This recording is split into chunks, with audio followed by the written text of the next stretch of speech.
माननीय राजसाहेब ठाकरे मंचावर उपस्थित महाराष्ट्र नवनिर्माण सेनेचे शिलेदार, ज्यांनी मुंबईमध्ये धडाक्यात काम करून सगळ्या युवा पिढींच्या कायम बरोबर असणारे आमचे लाडके दादा श्री संदीपजी दळवी, तसेच जिल्हाध्यक्ष परब, गणेश वायकर, सागर, इतर माझे सहकारी कार्यकर्ते, आज बऱ्याच दिवसानंतर आपण मालवण शहरामध्ये एक अशी नियुक्ती करत आहोत की ती नियुक्ती करत असताना हे जे नाव आपल्या समोर आलं गॅरी यांचं, त्यावेळेला त्यांनी मुंबईमध्ये जी काही कामं केली, ज्या काही आंदोलनं केली आणि या सर्वांचा विचार करून पक्षाने त्यांची या ठिकाणी नेमणूक केली. गॅरी यांचं नाव समोर येतात. सर्वप्रथम ते स्थानिक आहेत, तिकडच्या लोकांबरोबर काम करते, आपल्या युथ पिढीला किंवा कार्यकर्त्यांसमोर बरोबर कायम राहतील आणि मानवी क्षेत्रामध्ये जी काही कामं होत आहेत, जी अनधिकृतपणा किंवा लोकांच्या उपयोगी असा जर कोण कार्यकर्ता तळागाळातला हवा आहे, म्हणून आपण या सर्व गोष्टींची पाठपुरावा करून गॅरी यांना या पदासाठी या ठिकाणी केली. तसेच मी दादा विजय या मंचावर तुम्हाला थोडंसं सांगू इच्छिते की याआधी मालवण शहर आपल्या सिंधुदुर्गात संदीपजी दळवी यांनी बरीचशी कामं केली आणि याचा विचार करून पक्षाने कोणाच्या नवनिर्वाचित नवीन म्हणजे या आधी कामं केलीच होती, पण मधल्या काही घडामोडीनंतर परत या जिल्ह्याची जबाबदारी संदीपजी दळवी यांना दादांना या ठिकाणी दिलेली आहे. दादांबद्दल बोलायला गेलं तर बरंच काही आहे, कारण की गेली 20 वर्ष आम्ही मुंबईमध्येही मी दादांच्या नेतृत्वाखाली काम करते. गेली 20 वर्ष महिला असो, पुरुष असो, विद्यार्थी असू दे, रोजगार करणारे तुमच्यासारखी युवा पिढी आहे तिकडे सर्व तळागाळातील लोक दादांच्या संपर्कात असतात. आता का संपर्कात असतात? कारण की दादा ज्या वेळेला एका कार्यकर्त्यांसमोर ज्या वेळेला उभे राहतात, त्यावेळेला ते एक नेता म्हणून नाही तर त्यांचा सहकारी, त्यांचा मित्र, त्यांचा भाऊ या मनस्थितीत त्यांच्यासमोर उभा राहून त्यांच्या मनातील गोष्टी ओळखतात आणि त्यांची कामं करतात. गेली 20 वर्ष सातत्याने त्यांनी मुंबई शहरामध्ये खूप प्रमाणात काम केलेली आहे. मग ती पक्षाचे दिलेले आदेश असू देत, आंदोलन असू देत, गरीब गरजू लोकांसाठी, कोणीही पीडित असतील त्यांच्यासाठी, अशी बरीचशी कामं दादांच्या मार्फत त्या ठिकाणी झालेली आहेत.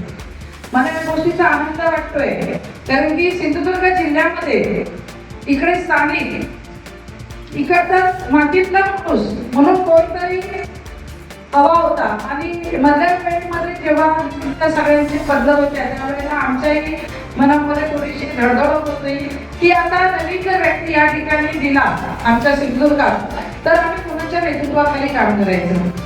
पण बरोबर पक्षश्रेष्ठीने आमच्या सगळ्यांनी चांगला निर्णय घेऊन परत संदीपजी दळवी यांची या ठिकाणी नियुक्ती केली आणि ही मुळा या ठिकाणी सांभाळण्याची पूर्ण जबाबदारी त्यांना दिली. मला आनंद वाटतोय की दादा या ठिकाणी येऊन जी कामं मुंबईत त्यांनी केली तसेच आमच्या मागे उभे राहून आम्हाला या सर्व कामं करण्यासाठी आणि लोकांच्या गरजेसाठी आम्ही कसं त्यांची समस्या करू किंवा त्यांच्या गरजेसाठी कसे उभे राहू हे सगळं मार्गदर्शन दादा आम्हाला वेळोवेळी करतीलच. सिंधुदुर्गातलं राजकारण थोडंसं वेगळं आहे आणि हे राजकारण करत असताना कार्यकर्त्यांची पदाधिकाऱ्यांची दादाची गोष्टी होते, पण आम्हाला पूर्ण विश्वास आहे की तुमच्या पाठिंब्याने आणि तुमच्या सहकार्याने आम्ही सगळ्यांना पुढून ओढू, आम्ही कामं करू. खूप चांगले कार्यकर्ते आहेत मालवण शहरात, कुडाळमध्ये किंवा आपल्या सिंधुदुर्ग जिल्ह्यात खूप चांगले आपले मनसे कार्यकर्ते आहेत. पण एक ठामपणे उभा असणारा, नेतृत्व करणारा नेता या ठिकाणी कमी पडतो. आणि मी या ठिकाणी तुम्हा सर्वांना एक ग्वाही देऊ शकते की आता त्या गोष्टीची भीती नाहीये, कारण की दादा आपल्या बरोबर आहे. आपण काम करूया. जिल्ह्यामध्ये मनसेचं नाव होतं, मनसेसाठी लोक, साहेबांच्या विचारांची लोक आहेत, आपण त्यांच्यापर्यंत पोहोचूया. खेड्यापाड्यात वाडीने आपले कार्यकर्ते आपण उभे करूया. आपण सदस्य नोंदणीसाठी कामं करूया. लोकांची कामं कशी करता येतील ती बघूया. दादा या ठिकाणी परत म्हटलं काही ज्या वेळेला आपण खूप जोरात या ठिकाणी काम करत होतो आणि तुमची दहशत या ठिकाणी होती, त्यावेळेला बरेचसे वाळूचे जी काही उलाढाल या ठिकाणी होत होती ती माझ्या याच्यामध्ये तुम्हाला वाटतं माहिती असेल ना, कमी झालेली होती. आणि आता परत काहीतरी अनधिकृत या ठिकाणी ह्या सगळ्या गोष्टी होत आहेत. अनधिकृत बांधकामं होत आहेत. परत यांचे इथे लोंढे बांधलेले आहेत, त्यांची दादागिरी चाललेली आहे. आता थोड्याच दिवसापूर्वी कणकवलीचं एक प्रकरण तुम्हाला माहिती असेल की ज्या ठिकाणी दादा एका पार्लरमध्ये परप्रांतीय कामासाठी आले होते आणि मुलींची छेडछाड त्या ठिकाणी झालेली होती. आणि गावातील काही लोकांनी किंवा कणकवलीकरांनी त्या लोकांना चांगलाच चोप दिला. तर मला वाटतं या अशा घटना आपल्या जिल्ह्यामध्ये व्हायला नाही पाहिजे. आपण सगळ्यांनी या सगळ्या गोष्टींकडे लक्ष द्यायला पाहिजे की कोणता परप्रांतीय आपल्या जिल्ह्यात येतो आहे, कधीपासून राहतोय. कारण की वारंवार इथे राहून ती लोक आपल्या या ठिकाणी मतदारही होत आहेत.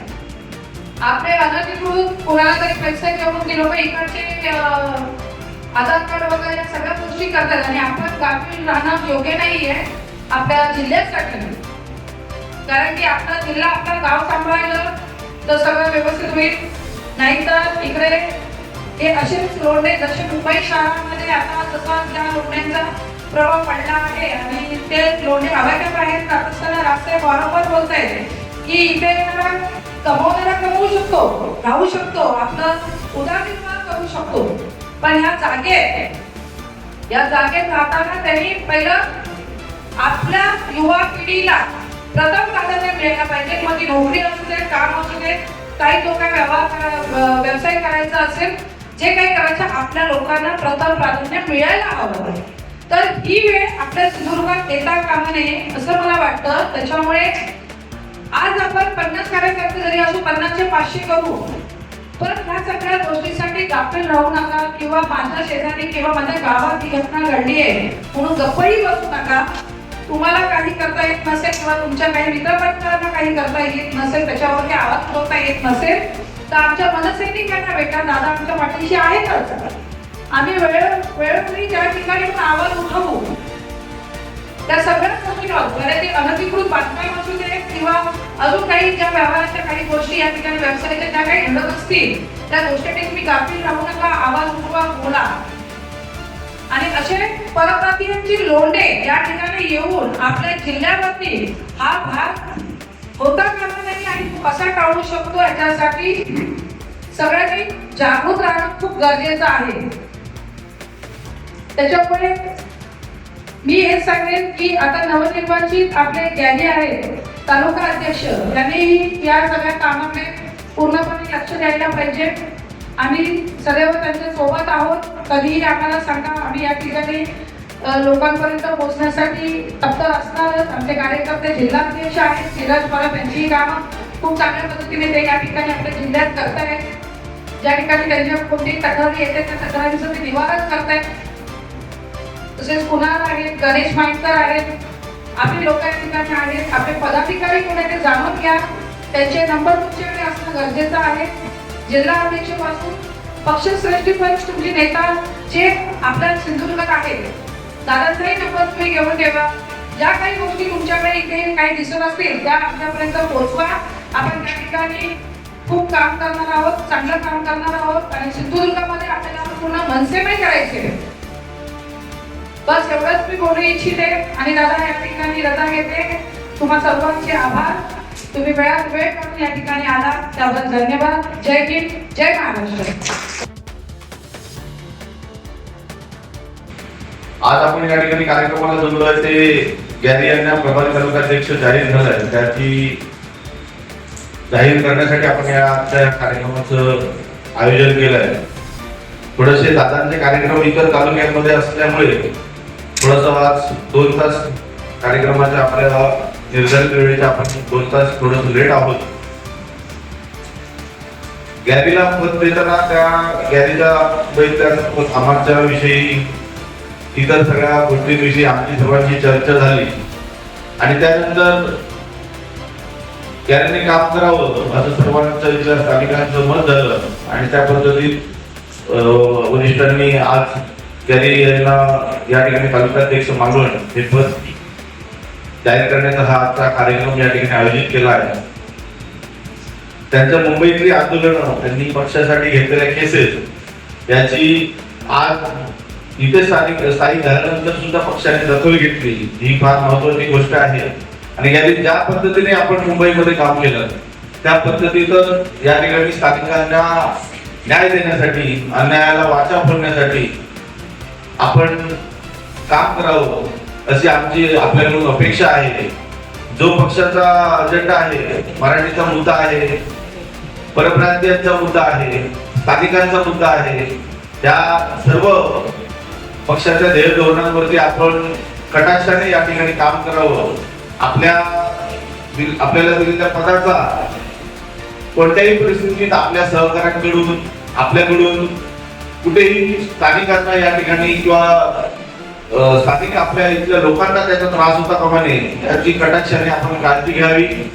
उत्तमरित्या साहेबांनी ठेवलेला विश्वासाला आपण सार्थक की काम कराल अशी आमच्या सर्वांची अपेक्षा आहे आणि त्या पद्धतीने आपण आपलं कार्य या ठिकाणी चालू ठेवाल.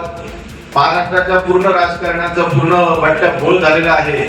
आज बघितला तर सर्व पक्षांची फोडाफोड झालेली आहे. एका पक्षाचे 2 पक्ष करून ठेवलेले आहेत. हे पक्ष फोडण्याचं आणि ही पूर्ण राजकीय ताकद वापरून लोकांना ईडीच्या माध्यमातून अन्य कुठल्याही चौकशीच्या फेऱ्यातून त्या ठिकाणी अडकवून या सर्व गोष्टी आज महाराष्ट्रामध्ये होत आहेत. हे संपूर्ण महाराष्ट्राचं राजकारण नासवलं जात आहे आणि कुठेतरी लोकांची अपेक्षा आहे की गेले अनेक वर्ष स्थानिकांच्या पाठीशी मराठीच्या मुद्द्याशी ठामपणे राहिलेले महाराष्ट्राच्या पाठीमागे ठामपणे राहिलेले माननीय राजसाहेब ठाकरे हे महाराष्ट्राचं उमदं नेतृत्व आहे आणि या नेतृत्वाने काहीतरी महाराष्ट्राच्या पाठीमागे उभं राहावं, महाराष्ट्रातल्या लोकांसाठी काहीतरी करावं, स्थानिकांच्या प्रश्नांविषयी आवाज उठवावा अशी आज लोकांची अपेक्षा आहे. लोकांनी कालच्या निवडणुकांमध्ये जाहिरातींवरती आणि इतर सगळ्या गोष्टींवरती प्रभावी होऊन मतदान केलं पण या सर्व गोष्टींमधून आज स्वतः लोक आपण कुठेतरी चुकलो याचं त्यांना आज कळत आहे. आज तुम्ही बघितलात तर विविध स्पर्धा परीक्षांचे पेपर फुटत आहेत. युद्धाचं कारण सांगून डिझेल पेट्रोलचे दर वाढवले जात आहेत. डिझेल पेट्रोलचे दर वाढले म्हणजे पर्यायाने मार्किस पासून ते तुमच्या रोजच्या दैनंदिन जीवनापासून दुधाचे, ट्रॅव्हलचे, रेल्वेचे, बसचे हे सर्व रेट त्या भविष्यात वाढणार आहेत. एखाद्या वेळी एखाद्या गोष्टीचा दर वाढतो त्याचा प्रभाव आणि डिझेल आणि पेट्रोल या दर वाढल्यानंतर त्याच्यावरती जनजीवनावरती पडणारा प्रभाव हा फार मोठा असतो. त्याच्यामुळे भविष्यात तुम्ही बघाल तर आज फक्त पेट्रोल डिझेल वाढतं ही बातम्या आजपर्यंत पेपरमध्ये 2-3 दिवस येत आहेत, माध्यमातून आपण वाचतो, परंतु प्रत्यक्षरित्या उद्या दूध पण वाढणार आहे, आपले बसचे तिकीट दर वाढणार आहेत, रेल्वेचे तिकीट दर वाढणार आहेत. हा सर्व जो काही पट्ट्याबोळ झालेला आहे युद्धाचं कारण सांगून आज देशाच्या पंतप्रधानांनी सांगितलं की खर्च कमी करा, इंधनाची बचत करा, ईव्ही गाड्या वापरा. लगेच मंत्र्यांनी फोटो सेशन साठी ईव्ही गाड्या घेतल्या, आपले ताफे कमी केले. हे सगळं सांगितलं आणि आपले पंतप्रधान देशांच्या दौऱ्यावर निघून गेले. आजपर्यंत देशाच्या जगातले एवढे दौरे त्यांनी केले आहेत आणि आज आपल्या भारतातल्या लोकांना सांगतात की आज तुम्ही कटाक्षाने ह्या सर्व गोष्टींना आवड घाला, खर्च कमी करा, इंधनाची बचत करा. या सर्व गोष्टी आज जनता मोठ्या डोळ्यांनी बघते आहे आणि कुठेतरी त्यांना पण ह्या सर्व गोष्टींची जाणीव आहे. त्याच्यामुळे भविष्यात आपल्या सर्व कार्यकर्त्यांनी काम करत असताना लोकांचे प्रश्न, लोकांना उद्भवणाऱ्या रोजच्या समस्या, एखाद्यावर होत असलेला अन्याय, ह्या सर्व गोष्टींवरती काम केलं पाहिजे. लोक जोडली पाहिजे, लोकांचा संपर्क वाढवला पाहिजे, लोकांच्या चांगल्या वाईट प्रसंगामध्ये आपण सहभागी झालं पाहिजे. तर आपण त्याला आपल्याला पक्ष आपल्या गावोगावी घरोघरी आपल्या शाखा गावोगावी आपल्या शाखा होतील आणि जे काही राजसाहेबांचं स्वप्न आहे त्या स्वप्न साकार करण्यासाठी आपल्याला आपला सर्वांचा खालीचा वाटा त्या ठिकाणी आपण देऊ शकू. आज संदीपजी दळवींना पण या ठिकाणी पुन्हा एकदा ही जबाबदारी दिलेली आहे. त्यांचं मी या ठिकाणी जिल्ह्याच्या वतीने अभिनंदन करतो. नेहमी त्यांचं कार्यकर्त्यांशी संपर्क असतो, चांगलं कॉर्डिनेशन त्यांचं असतं, त्याच्यामुळे त्यांचंही मी या ठिकाणी अभिनंदन करतो. गॅरीने पण आता ह्या काही ज्या काही मी माझ्या बोलण्यातून काही गोष्टी त्यांना सांगितल्या त्याच्याविषयी त्यांनी अवलंब करून आगामी काळात चांगलं काम करावं. जो विश्वास आपल्या सर्व सहकार्याने आपल्यावर ठेवलेला आहे त्या विश्वासाला सार्थकीला राहावं असे त्यांना शुभेच्छा देतो. आणि आजच्या ह्या कार्यक्रमाच्या आयोजनाबद्दल आपण घेतलेली मेहनत, आपण सर्वांनी 2 दिवस घेतलेला त्या सर्व परिश्रम, त्या सर्वांना मी तुम्हाला आभार व्यक्त करतो आणि थांबतो. जय हिंद, जय महाराष्ट्र.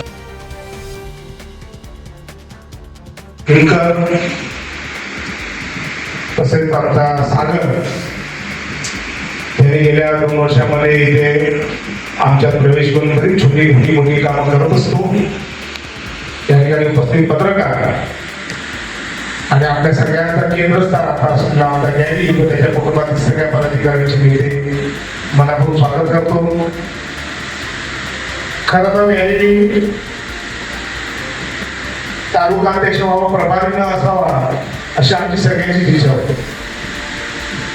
पण पक्षाचे काही नियम असतात आणि तालुका अध्यक्षाला हा सन्मान्य राजसाहेबांच्या साईडने नियुक्त केला जातो. त्यामुळे तुर्तास तरी आपण गॅरीला प्रभारी म्हणून दिलाय. आमच्या मनोमन शिरीची असतील, आमची असतील, सगळ्यांचीच इच्छा आहे की गॅरीने या एखादं तालुका अध्यक्ष बसवावं अशा प्रकारची शिफारस सन्मान्य राजसाहेबांना आम्ही करणारच आहोत. पण या सगळ्या प्रवासाच्या दरम्यान गॅरीला फार मोठी जबाबदारी आहे. सिंधुदुर्गातलं मालवण हे ठिकाण, आमचा जो तालुका हा आमच्या मुंबईमध्ये असो किंवा अख्ख्या महाराष्ट्रामध्ये सगळ्यात जास्त सिंधुदुर्गाकडे प्रसिद्ध ठिकाण असेल तर ते मालवण. आमच्या आम्ही सहकार्यांच्या सिंधुदुर्गाची जबाबदारी दिली त्या माझ्या मिसेसच्या ऑफिस मध्ये लोक बोलायला लागली, दादा आम्हाला तिकडे फ्री फेरी मिळेल का, आम्हाला तिकडे काय ते तुमचे स्पोर्ट्स असतात ते पाण्यातले ते करायला मिळेल का. सिंधुदुर्गाची जबाबदारी आल्यानंतर ते बऱ्याचदा भास्करला पण फोन केले की बाबा माझ्या लोकांना तिकडे डिस्काउंट दे. या प्रकारचं एक मालवणचं एक इकडचं अस्तित्व उभं राहिलं.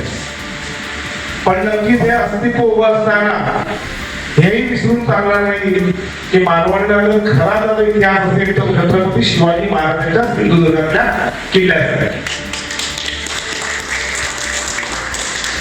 आणि ज्या अर्थात नेतृत्व, ज्या अर्थात स्वराज्याचा जो धोका समुद्रातून येणार आहे तो छत्रपती शिवाजी महाराजांना कळला होता. दुर्दैवाने आपल्या सिंधुदुर्गातील लोकांना तो कळला नाही. हा म्हणता जो येणारा जो धोका समुद्रातून न येता आता तो इतर मार्गातून आपल्या कोकणात घुसत चालला आहे. सहकार्यानं लोक आपल्याकडे का आकर्षित, आपण लोकांकरता काय करतोय जर बघायला गेलं तर आता आम्ही बघा तुम्ही सगळीकडे बघितलं आजपर्यंत आम्हाला कधी दिसलं नव्हतं. आम्ही आज आपल्या बालपणापासून कोकणात येतो. आता गावागावांमध्ये आरोस बनवलं असं कधी चित्र दिसणार नव्हतं की रोज लोक आंबे घेऊन रस्त्यावरती आंबे विकताय. असं चित्र पहिल्यांदा तेवढं दिसायचं नाही. जे आता दिसतात जे आंबे विकताय ते आपल्या इकडचे नाहीये, ते कर्नाटकातले आंबे आणि ते आपण विकतोय. या कर्नाटकात असल्या बेळगावमधील आपल्या मराठी माणसाला त्या पद्धतीने मानलं जात आहे आणि त्यांच्या लोकांच्या आंब्याला आपण विकतोय. माझं ह्या इकडच्या मालवण तालुक्यातील माझ्या सगळ्या पदाधिकाऱ्यांना विनंती असेल किंवा आग्रह असेल किंवा आदेश असेल की तुम्ही लोकांनी थांबवलं पाहिजे. भले आपल्या इकडच्या भागाचा मग कदाचित महाग असेल, पण तो आपला असला पाहिजे, आपल्याला त्याचा मान असला पाहिजे. अन्यथा त्या कर्नाटकात आपला पैसा चाललेला आहे. त्या कर्नाटकातील बेळगावमध्ये आपल्या लोकांना मारलं जातं आणि तिकडच्या लोकांच्या आपल्याला मिळतं. या सिंधुदुर्गातील मला कळत नाही, या रहिवाशांना काय कळत नाहीये. या ठिकाणी दुग्ध मंत्री पद या ठिकाणी आहे. मला कुठेही गोशाळा किंवा अन्य कुठल्या गाईचे काही झालं फार पूर्वी असं काही झालं नाही. मत्स्य उद्योगाचं पद मिळालं. असं कुठल्याही प्रकारे आपल्या मत्स्य उद्योग करणारा पर्यटन विभाग आहे, त्यातले मासेमारी हा आपला मुख्य कोकणचा उदय आहे. जे मासे खायला लोक लांब लांब इतर देशातील लोक पण आपल्याकडे येत आहेत. त्या मत्स्य उद्योगामध्ये पण इतर लोक मोठमोठे ट्रेलरच्या माध्यमातून आपली मासे दुसरीकडे घेऊन चालले. माझ्या इकडचा मत्स्य उद्योग व्यवसाय माझा खूप मोठा माणूस आहे, त्याला काहीच मिळत नाहीये. पण दुर्दैवाने आपला पक्ष ज्या पद्धतीने आक्रमक त्या ठिकाणी गेला पाहिजे. आजही मत्स्य उद्योगाला त्यांना मंत्रीपद मिळून सुद्धा राणेंना आजही मला वाटतं पत्रकार मंत्रीतून तुम्ही ह्या गोष्ट गांभीर्याने घेतली पाहिजे की आजही त्यांना कुठल्याही प्रकारचा न्याय मिळाला. ह्याच्यानंतर त्यांच्या कुटुंबामध्ये मला वाटतं अवघड उद्योग हे खातं घेऊन गेलं. पण आमच्या सिंधुदुर्गामध्ये अशा कुठल्या प्रकारचा अवघड उद्योग अवघडचा सोडा साधा उद्योग पण कुठल्या प्रकारे आणून माझ्या सिंधुदुर्गाच्या कुठल्याही तरुणांना काही प्रकारचे रोजगार द्यावे असं कुठलंही योगदान दिसलं. सहकार्य तुम्ही लोकांनी उलट मला तुमच्या तक्रारी काय येतात की सर काय तुम्ही लोक आम्ही कोणाच्या विरोधात भांडण करायचं का आक्रमण करायचं. मला असं वाटतं आज जे काही आम्ही आक्रमण आंदोलन करतोय, जे काही मुंबईमध्ये ज्या काही 33 आणि 35% मराठी माणसाकरता भांडतोय, त्याचा जो 35% नागरिकांचा कदाचित 30% माणूस हा आपल्या सिंधुदुर्गात आहे. त्याच्याकरता आम्ही मुंबईत भांडतोय, त्या मराठी माणसाकरता भांडतोय जो आपल्या कोकणातून सिंधुदुर्गातून रत्नागिरीतून आज मुंबईत स्थायिक झालाय आणि आपण कोकणात आपले पैसे पाठवतोय. त्याच्याकरता त्याच्या अस्तित्वाकरता भांडतोय. पण तुम्ही लोक कुठेतरी कमी पडता, ही बाजू त्यांच्यापर्यंत मांडली गेली पाहिजे की आज मुंबईतील त्या मराठी माणसाकरता भांडतोय, तो मराठी माणूस आमच्या सिंधुदुर्गातून मुंबईमध्ये आलेला आहे. पण आपण ही लोकांमध्ये गोष्ट समजवण्यामध्ये सांगण्यामध्ये कुठेतरी कमी पडलो. त्यामुळे आपल्याला लोकांच्या मध्ये आपले इमेज बनवायची आहे, ती आपण बनवण्यामध्ये कमी पडलो. हे जे पूर्णपणे जबाबदार कदाचित तुम्हाला ऐकायला वाईट वाटेल, पण जबाबदारी तुमची. आज जे काही आंदोलन चाललंय काय विषय की परप्रांतीय लोक आज मुंबईतील असलेल्या आपल्या मराठी सिंधुदुर्गातील माणसाच्या नोकऱ्या करतात. आजही मुंबईमध्ये काय कोकणातही ते होत आहे. आज म्हणलं तर कर्नाटकातले भागात आपला आंदोलन आज बघितलं तर शेट्टी आले बाहेरनं, त्यांनी आपले काजू आणि आपल्या भागात आंदोलन केलं आणि खासदार आमदारकी घेतली. काय संबंध आले तिकडनं घेतलं इकडे आंदोलन करा, एक दोन दिवसाचं आंदोलन घेतलं आणि घेतलं.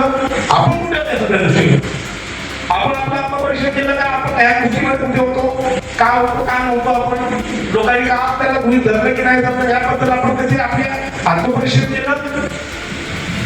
कुठलं तरी कोणतरी येतं आपला आंबा काजू बाजारताना आजही काही केलं नाही. पर्यटन या विषयामध्ये आपल्या मानवामध्ये जो काही समुद्राचा आपल्याला विचार झाला त्यामध्ये आपल्याला ज्या पद्धतीने उदरनिर्वाह झाला पाहिजे आपल्या तरुणाचा तेही झालेलं नाही. छत्रपती शिवाजी महाराजांचा पुतळा पडला त्याबद्दल नंतर आता ही बातमी सगळी मला तो प्रेसवाल्यांनी पण कदाचित त्या बातमीनंतर पुसून टाकला. या सगळ्या वेगवेगळ्या विषयामध्ये आपण आंदोलन करू शकलो असतो. आज ज्या मोठ्या संख्येने तुम्ही लोक तिकडचे मालवणच्या तालुक्यातील गॅली म्हणा त्याच्या सगळ्या सहकार्यांच्या माध्यमातून ज्या पद्धतीने तुम्ही इथे उपस्थित आहात त्यानुसार आपण आज एवढी लोक किती मुंबईतून आले ज्या लोक आज मुंबईला इकडे आमदार भले खासदार भले कोण अंगावर घेणार नाही तोपर्यंत तुम्हाला अंगावर मदत मिळणार नाही. अंगावरची शासकीय बिल्ले तुमच्या लागले पाहिजे ते मिळणार नाही. तुम्ही लोकांनी घाबरू नका. मगाशी मोदींनी बऱ्याच गोष्टी आमच्याबद्दल बोलली की आम्ही मुंबईत काय करतो, आम्ही जे काय करतो त्याच्यामध्ये आमचं प्रेरणास्थान मुख्य म्हणजे छत्रपती शिवाजी महाराज आणि दुसऱ्या सन्मान्य राजसाहेबांनी जे मराठी माणसाबद्दल आम्हाला बिंबवून ठेवलं आहे. काही करा आपण एक इंच पण मागे एक इंच पण कुठलाही वापर करू नका. मराठी माणसासाठी मग तो कोकणात असेल मग तो लीडचा असेल मग तो कुठला विदर्भाचा जरी असेल तरी आपण निवडणूक ठरवले तरी चालेल, पण मराठी माणसाचा कदापि तुम्ही लोकांनी मराठीचा विसर करता कामा नये. आज जर कॉम्प्रोमाइज करता आला असता आज हात मिळवणी केली असती तर अगदी मुंबई आपली असती, अगदी मुंबई आपली आली असती, पण अख्खा महाराष्ट्र आपल्यातून गेला असता. अशा प्रकारचा कुठल्याही कॉम्प्रो किंवा कुठल्याही सहकार्य इतर पक्षाला न करता सन्मान्य राजसाहेबांनी केवळ मराठी माणसासाठी आणि तेही म्हटलं तर मुंबईतील जे सिंधुदुर्गातील जे रहिवासी आहे त्यांच्याकरता सन्मान्य राजसाहेब ज्या पद्धतीने मांडताय मराठी माणसाच्या अस्तित्वाकरता त्याची जाणीव तुम्ही लोकांनी प्रत्येक घराघरात दिली पाहिजे. त्या सगळ्या प्रवासाच्या दरम्यान येता येता गॅलरीने ज्या सहकार्य जे काही वेगवेगळ्या नाक्यावरती ज्या बॅनर लावले होते आज प्रत्येक ठिकाणी मला अभिमान वाटेल. प्रत्येक नाक्यावरती आपला विमान संतोष पॅनलच्या नावाने आपलं अस्तित्व दिसलं, पण मला त्याहीपेक्षा विश्वास असेल की ज्यांनी आणि त्याचे सहकारी जो नाक्यावरती बॅनर लावले तो प्रत्येक घराघरात जाईल, प्रत्येक वाडीमध्ये जाईल, प्रत्येक वाडीमध्ये महाराष्ट्र नवनिर्माण सेनेचं शाखा उभी अशा प्रकारच्या शुभेच्छा देतो. आणि तो जर या ठिकाणी थांबतो लवकरात लवकर नवीन पदाधिकाऱ्यांच्या नव्या नियुक्त होणार आहे. अख्ख्या सिंधुदुर्गामध्ये नवीन बदल होणार आहे. जुने नवीन दोघांनाही कसं सांगावं संगनमत करून चांगल्या नियुक्त करायच्या याबद्दल आमचं सगळ्यांचं एकमत होणार आहे. काही ठिकाणी मुंबईचे पदाधिकारी काम करायला इच्छुक असतील तर त्यांना तुमच्या परवानगीशिवाय नियुक्त करणार नाहीत म्हणा, पण जर असं असेल तर तुमच्याशी बोलून या सगळ्या गोष्टी केल्या जातील. या सगळ्या दरम्यान जे काही परप्रांतीय लोक आपापल्या जागाच्या काही आपल्या इतर परप्रांतीयांना निघतोय याबद्दल तुम्ही लोक सगळे सावधान असला पाहिजे. तुम्ही जर बघितला तर दोडा मार्गामध्ये ओंकार हत्ती रस्त्यावर आला, रान नवे आता रस्त्यावर आले, बिबटे रस्त्यावर आले, पण अजून आपण काही रस्त्यावरती येत नाही आहोत. आता लोकांना आपल्याच कडनं रस्त्यावरती उतरायची अपेक्षा उरलेली आहे. आणि मला असं वाटतं या सिंधुदुर्ग जिल्ह्यामध्ये फक्त महाराष्ट्र नवनिर्माण सेनेशिवाय इतर कुठल्याही पर्याय रस्त्यावरती उतरण्याशिवाय राहिलेच नाही. आणि मी तुम्हाला सगळ्यांना परत एकदा अशा शुभेच्छा देतो की आपला संघर्ष आपली सत्ता ही सतत रस्त्यावरती रस्त्यावरती दिसून अशा प्रकारच्या पद्धतीने तुम्हाला शुभेच्छा देतो. एखाद्या सिंधुदुर्गातील आपल्या पर्यटक व्यवसाय असेल, बेरोजगार तरुण असेल, अन्य आपला जो विस्थापित झालेला मराठी माणूस असेल त्याला आपण एकत्र आणून एक उद्याची नवीन आशा निर्माण करू अशा प्रकारच्या शुभेच्छा देतो. इथे थांबतो. जय हिंद, जय महाराष्ट्र.